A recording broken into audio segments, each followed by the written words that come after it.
Southampton Dock, April 10th, 1912. We see the side of the monstrous Titanic. It is like a massive great wall of black and white steel going on without end. Its gangway doors are open, and there are gangways stretching from the dock to these doors. It is still early in the morning, so the dock is not as crowded as it soon will be. Francis Brown, a deacon, crossing over an elevated gangway into the Titanic's first class. For a moment he stops and admires the sleek side of the Titanic. He takes out his Kodak pocket camera, winds it, and takes a photo. Flash! The ticket office. We see a line of passengers in a wood-paneled room with ticket booths. Next to each booth is a poster which reads, "Queen of the Seas, Titanic, buy tickets here." In this line of passengers we meet the Harts. The father, Benjamin, the mother, Esther, and their 7-year-old daughter, Ava. They're almost at the front of the line.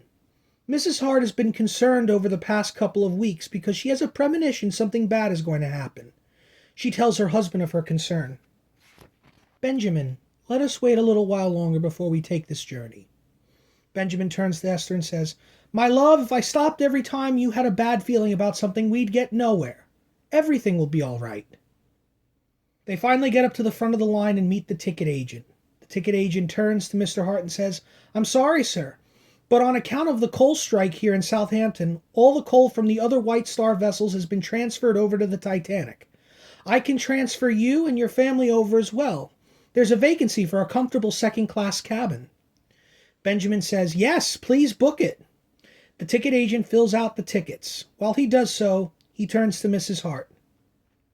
"You're in for a real treat, ma'am. The Titanic is the largest and most luxurious ship in the world." Mrs. Hart responds, "I have some misgivings about going on a ship so big. Are you sure it's safe?" Ticket agent responds, "You have nothing to worry about, ma'am.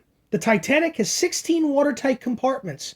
Should anything puncture the hull, an officer on the bridge can turn a switch, closing all the watertight doors. The ship will remain safe. Shipbuilder magazine has even called her practically unsinkable."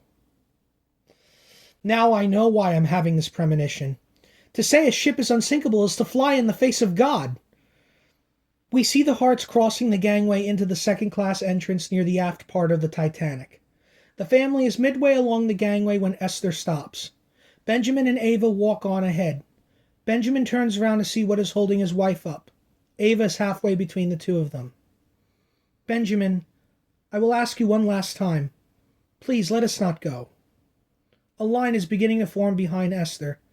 Ava looks at her mother and then turns to her father to see his response. "No, I'm going." He then starts walking again towards the entrance. Esther takes a deep breath and walks forward. The cabin of Miss Marguerite Frolicker. Miss Frolicker is sitting on the bed relaxing. Her maid is taking dresses from the suitcase in front of the bed. She hangs up the dresses in the wardrobe. A steward in a white shell jacket knocks. "Come on in." The steward comes in with a lifebelt hanging over his arm. "Excuse me, miss, but I'm required to put this in your wardrobe." "That's just silly, putting a lifebelt in my wardrobe." "It's only a precaution, ma'am. I don't suppose you'll ever have to wear it.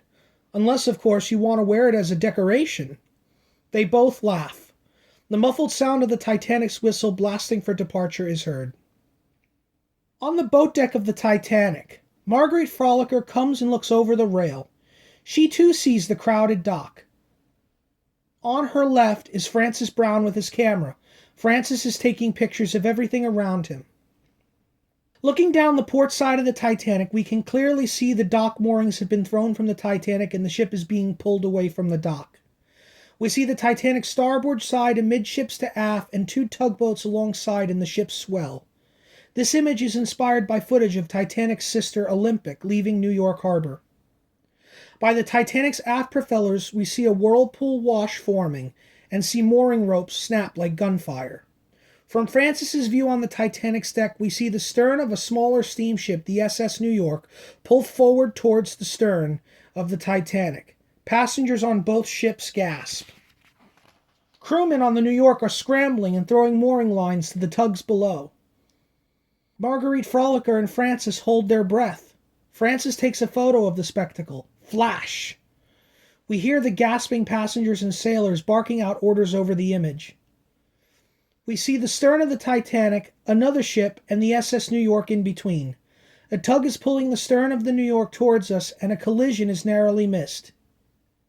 Back on the boat deck of the Titanic, the passengers breathe a sigh of relief. Then a man, on Francis's left, turns to both Francis and Miss Frolicker. "You know that's a bad omen." The three of them look at each other in amazement. The crisis averted, the Titanic is now streaming slowly past the onlookers, cheerfully waving on the dock. And thus, the Titanic moves from Southampton, headed toward its next destination, Cherbourg, France.